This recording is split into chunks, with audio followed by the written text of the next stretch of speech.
So this morning I came across this clip on Facebook where there was this comedian and he was saying that he lost his faith in God and humanity. Now this really got me thinking. A lot of people these days say that they've lost their faith. But if you really think about this, and something that becomes very apparent very quickly is that have they lost faith in God or have they lost faith in their conception of God? Now there's a difference here, right? Because what ends up happening, unfortunately, and a lot of Muslims fall into this too, which is that we make up our own conception of God, meaning that we have certain expectations, certain assumptions that God should do this, God should act in this way. If I pray, God should answer my prayers at this time in this way. And our belief of God is stuffed with our own assumptions and ideas, which we have gathered maybe through our experiences with human beings. And there's a problem there immediately, which is that God is unlike human beings. He is the creator, we are the creation. So is this false conception of God that we have in our minds, which leads to certain expectations on our part, unjustified expectations. And then when those expectations aren't met, we end up in the position where we feel like we've lost our faith. The solution to all of this from the Islamic perspective is very simple. And an interesting point, something else to know, is that faith, if you take the definition of faith in the English language, sometimes it's translated as a firm conviction or belief which is based on spirituality, but not proof. But Iman is something different. The concept of Iman is a belief, a conviction which stems sure from the spiritual dimensions of the human being, but also it's based on something solid, it's based on proof. But that's a discussion for another video. So going back to the solution to this is very simple. And the solution is to turn back to the Quran, read the Quran and see what Allah has told us in regards to who He is first and foremost, and secondly, what this life is all about, what the purpose of life is, what the purpose of this existence is, what's the purpose of us being in this world. Now, I don't have the time to summarize this in this video, but a few things to understand is that Allah has made it very clear that He created life and death to test which of us is best in deeds. He created us specifically, to worship Him, and it's within the confines of this material reality, this world, that we are to worship our Creator. And because it's a test, it's not going to be straightforward, right? We're going to be tested. We're going to go through hardships and trials and tribulations in life.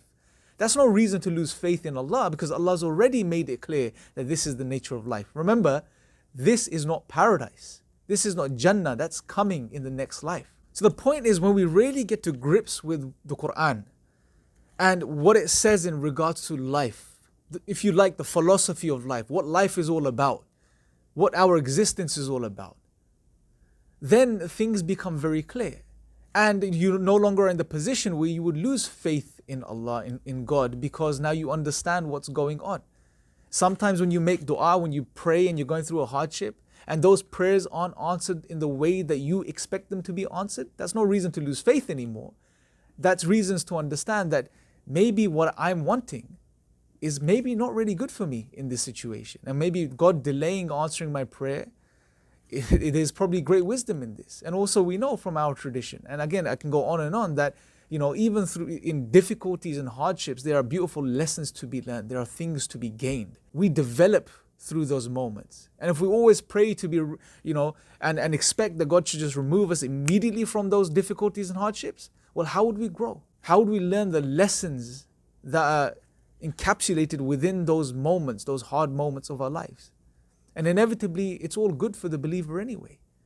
So it gives us also an opportunity to practice this amazing virtue, which is that of patience. Something Allah, again, God mentions and emphasizes in the Quran. Something that we should develop within us. So to summarize, as Muslims, we shouldn't just be content at saying, yeah, I acknowledge Allah exists and I acknowledge the Prophet ﷺ, and I'm doing all the basics. That's good. Those are necessary things.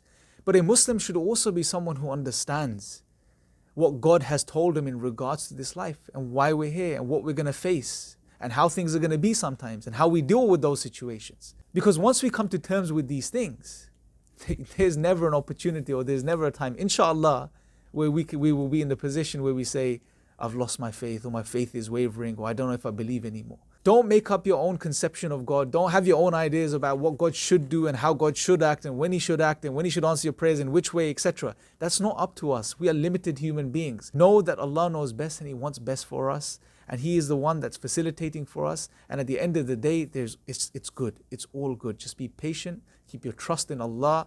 And Allah, remember, Allah is always there. He's always there. Remember, the prophets were tested. And they were tested in sometimes, put it this way. The tests of the prophets were far greater than our tests. And they were the people that were the closest to Allah subhanahu wa ta'ala. So I leave you guys with this. Hopefully, I haven't gone off on too many tangents and there's some direction to this. I just wanted to get across some points in regards to losing faith. And even if you find yourself in that position right now, don't worry. Just realize that the way you're feeling, it's most likely because of a limitation on our part, not on the part of God. So clarify your thinking from this perspective. Turn back to Allah, and Allah inshallah will facilitate things for us and make things easy for us. And yeah, may Allah bless you all, and I will speak to you guys next time. Assalamu alaikum.